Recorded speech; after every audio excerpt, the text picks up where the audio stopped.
At 4 My son minutes and hasn't 30 spoken in a long seconds, time. Liam picked This up is a to help pencil. him. Keep your I money. want to tell you Just what give the me 4 5 minutes and 29 seconds before that 5 looked minutes, like, that's all? because the That's pencil is not the story. The pencil is just the end of it. I had been drawing for 4 minutes and 23 seconds when I glanced at the window and calculated the light. I was sitting at a table in the study of Katherine Ashby's house in Portland's Eastmoreland neighborhood on a Tuesday morning in April. Beside me, not across beside me at the corner of the table, standing because he had not He yet looked like decided to someone who sit, was good at was things. Liam Ashby, He 7 was. years old, who had not spoken in 18 months. He was watching me draw. I was drawing a man and a boy at a workbench.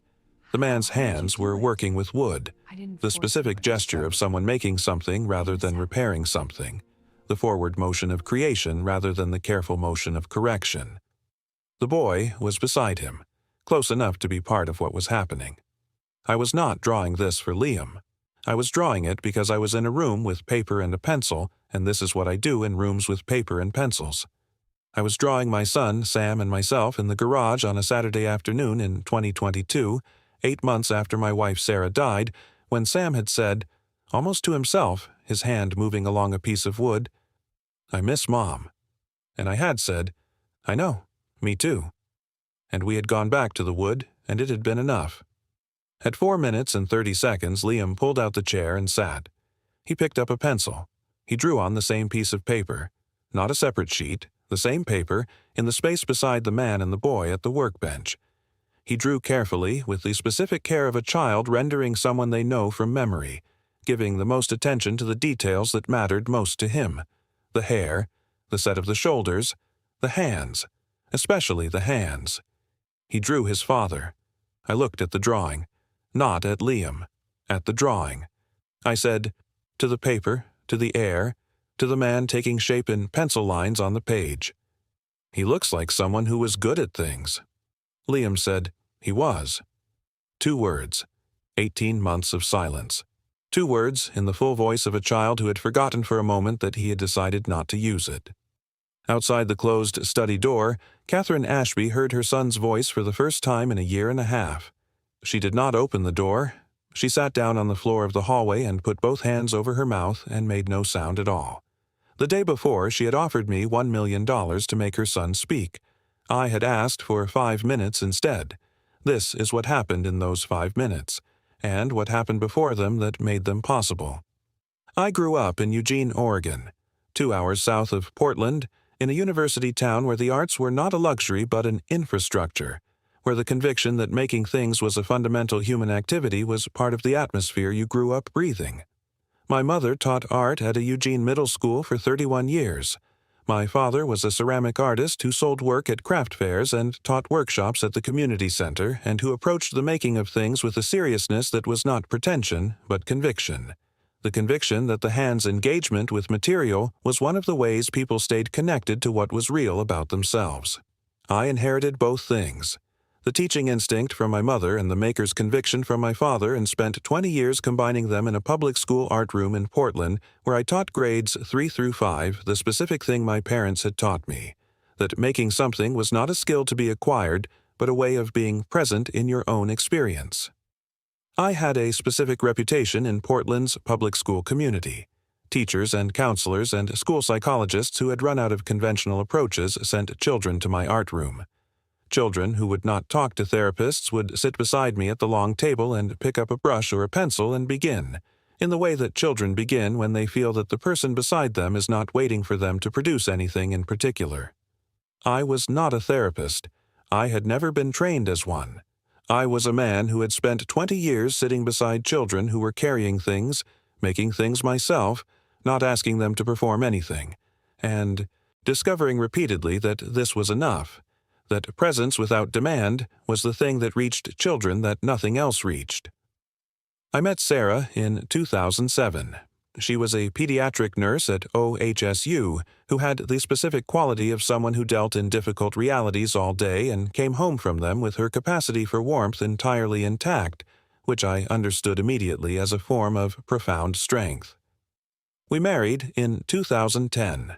Sam was born in 2014. Sarah died on a Thursday morning in October 2021. A sudden cardiac event.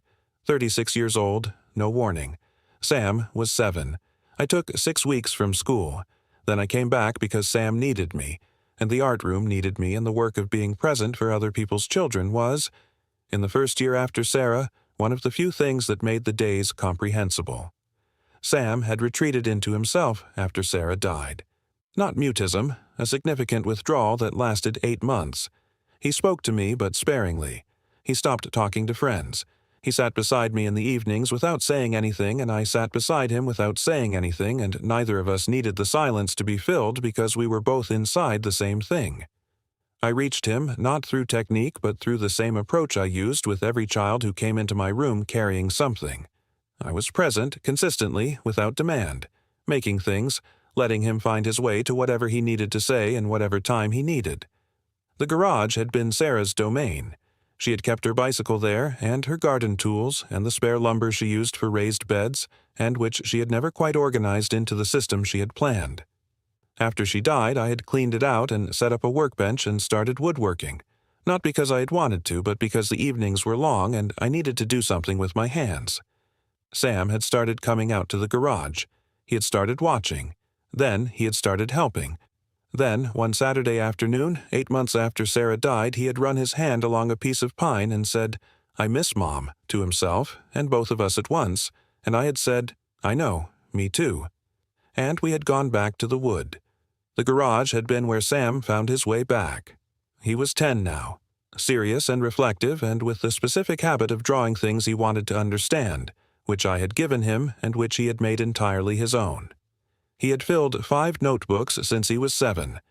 I kept them in the drawer beside my bed and looked at them sometimes on nights when the missing was specifically heavy. Katherine Ashby had founded Ashby Digital in 2008 at 30 years old, a software company that built data management tools for healthcare systems.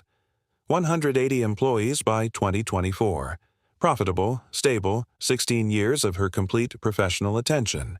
She was direct, clear, effective, and she cared deeply about the people and things she had committed to, which she expressed through action rather than sentiment. She had been described by employees as the most demanding and most fair person they had ever worked for. Her husband David had died in October 2022, a car accident on the Sunset Highway outside Portland, a rain-slicked night. David was 41. Liam was 5. Liam's speech had stopped immediately after David's death, not gradually, almost overnight, in the specific way that grief can shut down a child who does not have the framework to process what has happened and who finds that silence is the only available response to an absence that is too large for words. Dr. Navarro had been Liam's psychologist for 18 months. Play therapy, cognitive behavioral approaches adapted for children, family sessions, everything appropriate, conducted by a qualified and committed professional. Nothing had produced sustained speech. Katherine had not lost faith in Dr. Navarro. She had simply reached the point where she understood that the clinical pathway alone was not sufficient, and she had begun looking elsewhere, not instead of the clinical work but alongside it. Art therapy, music, an equine program in Northern California, a retreat recommended by a friend. She had heard my name from 3 separate sources in 2 weeks in April 2024, a school counselor at Liam's school, a parent whose daughter had been in my class 2 years earlier, and Dr. Navarro herself, who had heard of me through a colleague and mentioned me not as a formal recommendation, but as a name. 3 mentions of the same name in 2 weeks. Katherine's framework did not accommodate coincidence. She called me on a Monday in April. She said her son had not spoken in 18 months. She had tried clinical approaches, therapeutic programs, alternative interventions. She had been told about me by 3 separate people. She wanted me to try something with Liam. She did not know what specifically.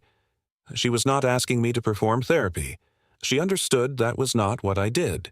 She was asking me to try. She said, "I'll pay you $1 million if he speaks." She said it the way she said everything, directly, without preamble. She meant it.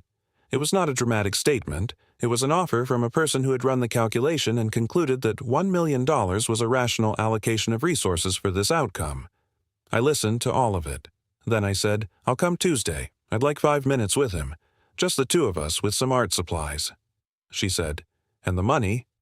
I said, I'm a public school art teacher. Money isn't what this is about. A pause. Let me meet him first. She said, What do you need for the 5 minutes? I said, Paper, pencils, whatever paint she has if she has any. Nothing specific. She said, Is that all? I said, That's all. Katherine showed me to the study on Tuesday morning. The art supplies were on the table. A window looked into the garden where Liam was sitting on the grass with his back to the house, not doing anything visible, being 7 years old in the particular solitary way of a child who has learned to be company for themselves. She went to get him. I sat at the table. I looked at the paper. I picked up a pencil. I thought about Sarah. I thought about Sam at the kitchen table the first winter after she died. The specific quality of Sam's silence in those months, the way he would sit beside me in the evenings and not say anything and not need to, the way I had understood, because I was also not saying anything, that this was its own kind of communication, that presence was sufficient, that you did not have to fix a silence to honor it.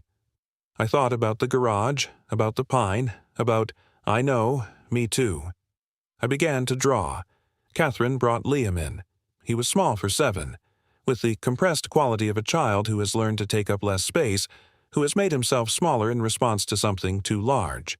He had his father's dark hair and his mother's eyes, and the eyes were watchful in the careful way of a person who has decided that watching is safer than participating. Katherine said, This is Will. He's an art teacher. Liam looked at me. I looked at the paper. Katherine said, I'll be right outside. She looked at me. I gave her the small nod that meant what we had agreed it meant. She went. The door closed. The room was quiet. I kept drawing. I did not say hello to Liam. I did not ask him to sit down. I did not explain what I was doing. I simply continued, because this is what I do when I am in a room with paper and a pencil. I continue. I heard Liam move. He came to the table. He did not sit. He stood at the corner of the table and watched me draw. I drew the man and the boy at the workbench, the man's hands in the specific motion of making something, the boy close beside him, the quality of 2 people occupying the same task from different distances but the same direction. I was not drawing this for Liam. I was drawing it because my hand needed to be doing something, and this is what my hand did. I was drawing Sam and myself, and the garage and the pine and the specific October Saturday when things had shifted, not ended, shifted. And I was drawing it because Liam was in the room carrying something, and the only honest response I knew to that was to be in the room carrying something too. Liam stood at the corner of the table for 4 minutes and 23 seconds. Then he pulled out the chair. He sat down. He picked up a pencil and he drew, carefully in the space beside the man and the boy, giving the most attention to the details that mattered most to him. The hair, the shoulders, the ring on the right hand, the hands. He drew his father. I looked at the drawing, not at Liam, at the man taking shape in pencil on the page. I said, He looks like someone who was good at things. Liam said, He was. I said, What was he good at? Liam said, Building things and cooking. He made really good eggs. I said, My wife made really good eggs too. Liam looked at his drawing. He said, Is she? I said, Yes. He was quiet for a moment. Then he said, Did it stop hurting? I said, No, but it changed. It gets quieter. Not better. Quieter. There's more room around it after a while. He looked at his father on the page. He said, I stopped talking because if I didn't talk, then I didn't have to say he was gone. I said, I know. I did know. Not because a therapist had explained it to me. Because I understood, from the inside of the same loss, the logic of a grief that makes the world smaller to make it bearable. The silence as a protection. The protection as a prison. The prison as the only place that feels safe because the other place has the thing you cannot say. Liam said, But he's still gone. I said, Yes. He picked up his pencil again and added something to the drawing. A detail on the right hand, the ring, the specific ring that he needed to be accurate about. He worked on it for a moment with the focused patience of a child getting something right. I watched him add the detail. I said, He sounds like someone worth drawing accurately. Liam said, He was the best person I knew. I said, Yes, they usually are. We sat there for a while longer. Not in silence. Liam talked in the halting way of someone who has not talked in 18 months and whose words were like a room that had been closed for a long time and was now being opened carefully, one window at a time. He talked about his father cooking eggs on Saturday mornings. He talked about a trip they had taken to the coast the summer before David died. He talked about a specific joke his father had that was not funny, except that David always laughed at it himself before he finished telling it, which made everyone else laugh.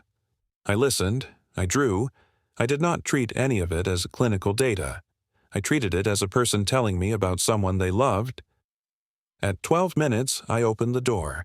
Katherine was on the floor of the hallway, not crying, past the tears, in the specific state that comes after, when the body is still processing what the ears have heard and the person inside it has not yet caught up to the fact that the thing they were waiting for has happened. She looked up at me. She said, "I heard him."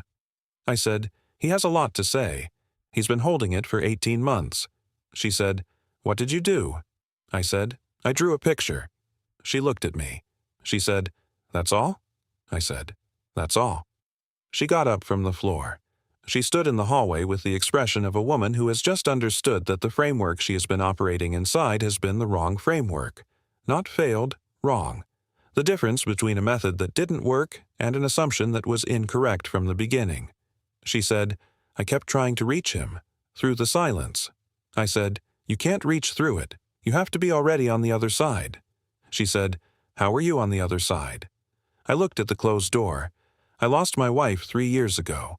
My son stopped talking for 8 months. She said nothing. I said, "I didn't fix Sam's silence either. I just sat beside him in it until he was ready to come out. That's all I did today." She was quiet for a long time. Then she said, "I'll pay you." I said, "No." She said, "I want to." I said, "I know, but this isn't something that money was part of." She looked at the door. She said, "Can I go in?" I said, "Give him a few more minutes. He's still drawing." She stood in the hallway.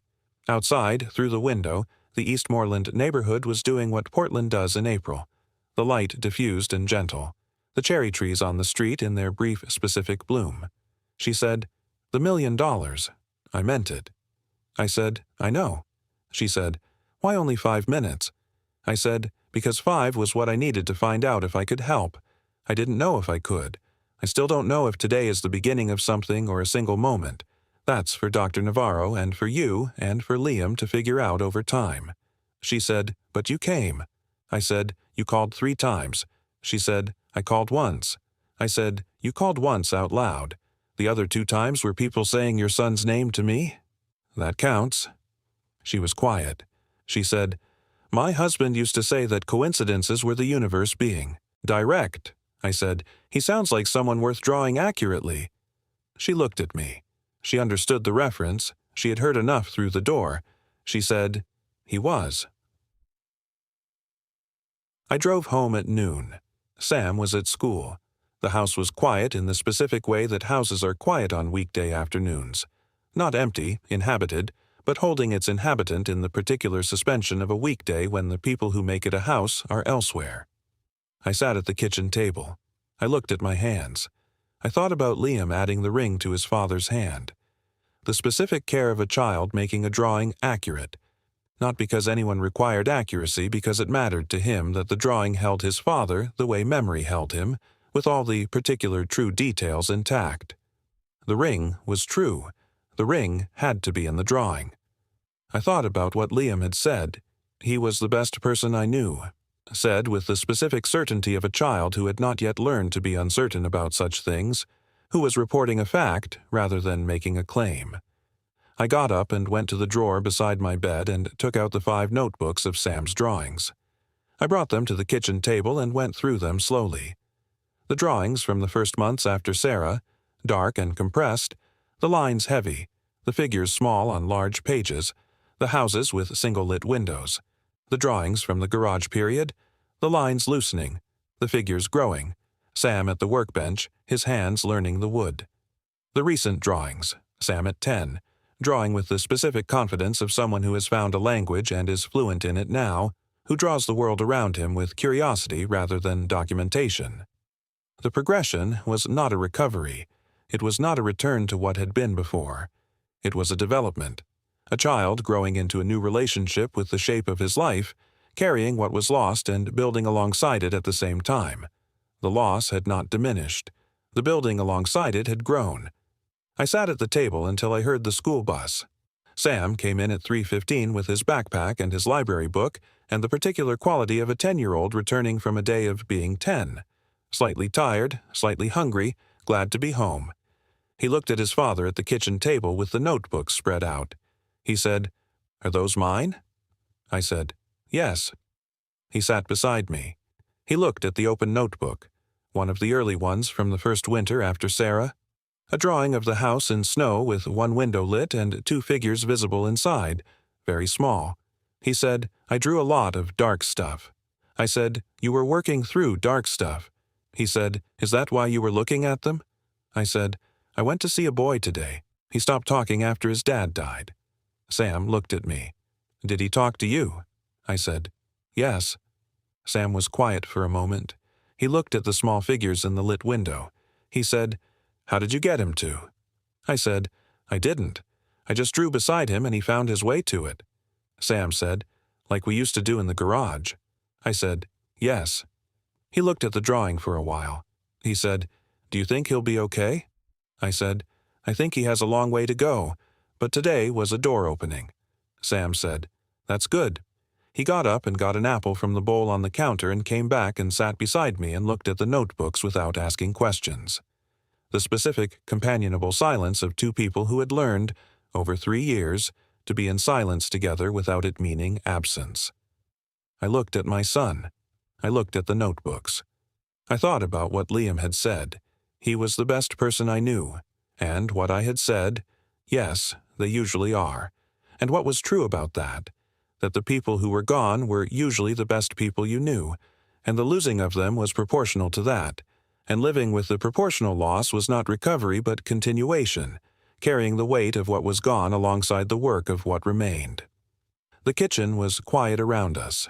Through the window the Portland afternoon was doing what it did in April, the light shifting as the cloud cover moved, the cherry trees on the street in the last days of their bloom, the petals beginning to come down in the specific brief way of things that were beautiful and knew they were brief. Sam bit into his apple. I put my hand on his shoulder. He leaned into it. The specific, familiar weight of a child who trusts the hand that is there, has trusted it for 3 years, will trust it for as long as there is a hand to lean into. That was enough. It was the same amount of enough it had always been. Before you go, I want to ask you something. Has someone ever sat beside you, not to fix anything, not to say the right thing, just sat beside you in something difficult, and that was what actually helped? Not the words, the presence. Tell me about it in the comments. I read every single one. If this story stayed with you today, share it with one person who needs to hear it. You already know who that is. And if you're new here, subscribe. Every week, a story like this one. Real people. Real decisions, the kind that stay with you.